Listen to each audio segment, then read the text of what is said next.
Salut à tous, bienvenue sur la chaîne de Discoverdose pour un nouveau récap de l'actualité autour de la réalité virtuelle. Oui, je sais, ça fait quelques temps que je vous avais pas sorti ce genre de vidéo.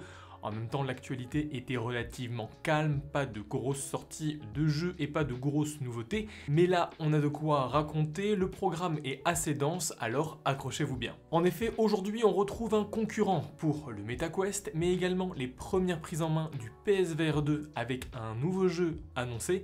Et on retrouve également Hideo Kojima avec un casque vert sur la tête. Mais pour commencer ces actualités, on va parler du MetaQuest Pro qui subit une énorme fuite sur internet.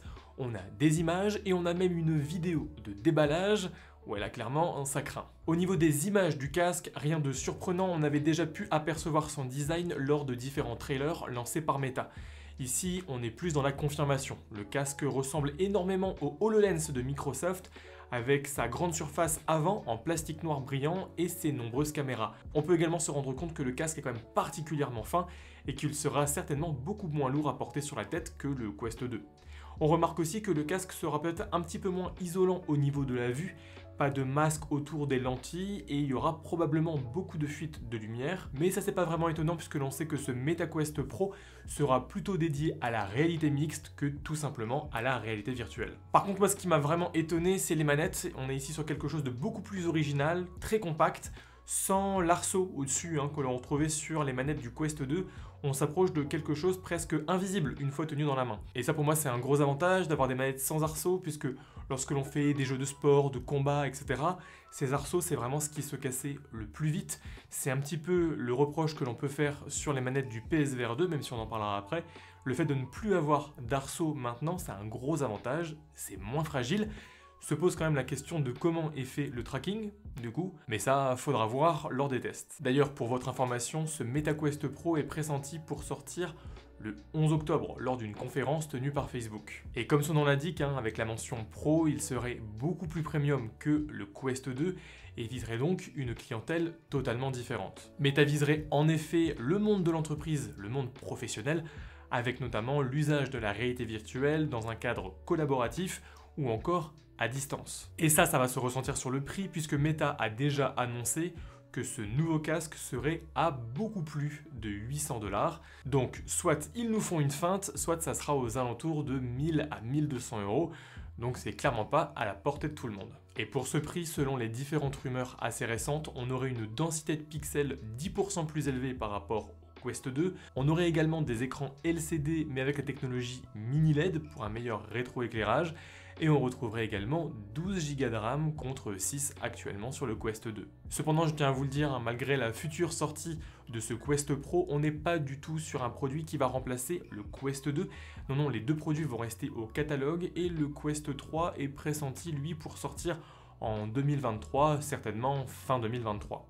Deuxième actualité, et on va rester chez Meta puisque l'on a pu trouver sur Twitter des photos d'Hideo Kojima avec un Oculus Quest 2 sur la tête, et ce dernier nous tease une nouvelle expérience en réalité virtuelle à venir. En effet, le papa de Death Stranding ou encore Metal Gear semble développer un jeu ou une expérience en réalité virtuelle qu'il présentera lors du Tokyo Game Show qui aura lieu ce week-end, c'est-à-dire aux alentours du 17 septembre. Nouvelle licence ou Death Stranding en VR, on a beaucoup de propositions, ou peut-être même que ça sera tout simplement pas un jeu mais une expérience tiers.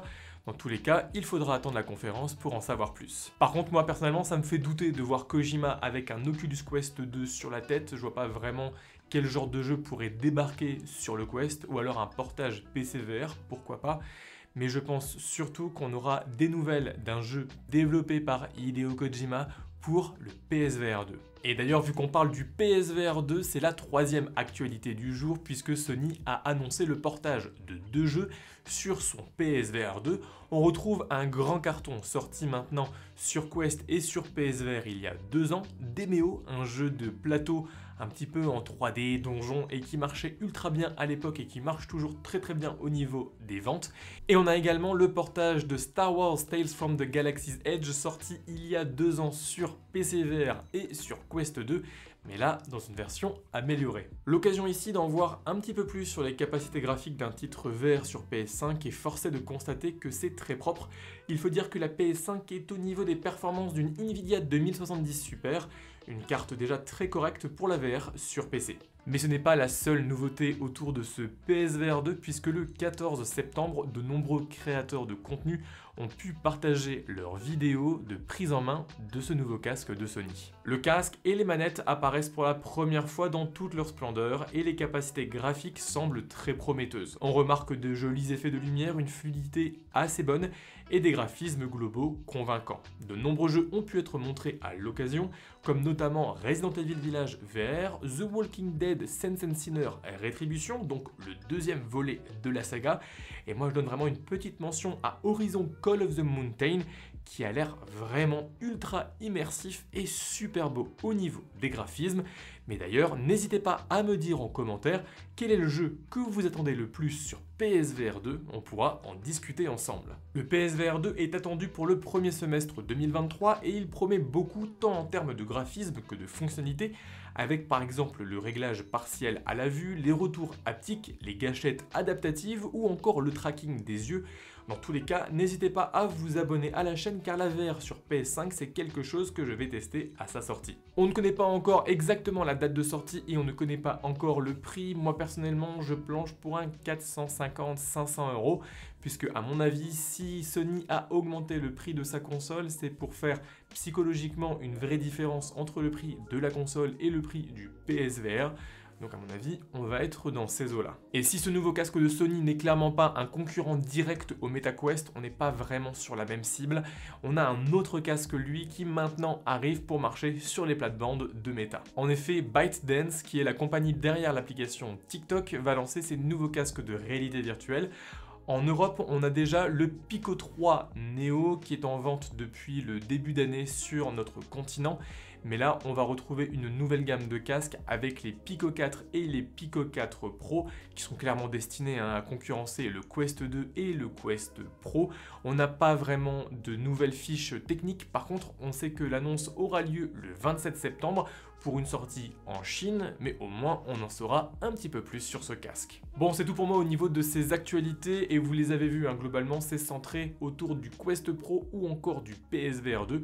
Le Quest Pro qui va pas tarder à sortir et ce PSVR 2 qui semble très prometteur, notamment comparé au PSVR 1. J'ai vraiment hâte de mettre la main dessus et comme je vous l'ai dit, hein, moi je vais le tester sur la chaîne à sa sortie. Donc n'hésitez pas à vous abonner à la chaîne. Et puis d'ailleurs n'hésitez pas non plus à me dire en commentaire ce que vous avez pensé de ces annonces et quel est le casque que vous attendez le plus. Est-ce que vous avez acheté un Quest 2? Est-ce que vous pensez acheter un Quest 2? Si vous hésitez, on peut aussi en parler en commentaire. Et puis comme je vous l'ai dit tout à l'heure, dites-moi le jeu que vous attendez le plus en VR, sur Quest ou sur PSVR 2. Là aussi, je pense qu'il y a de la matière à discuter. C'est tout pour aujourd'hui. En attendant la prochaine vidéo, prenez soin de vous et restez curieux. Allez, salut!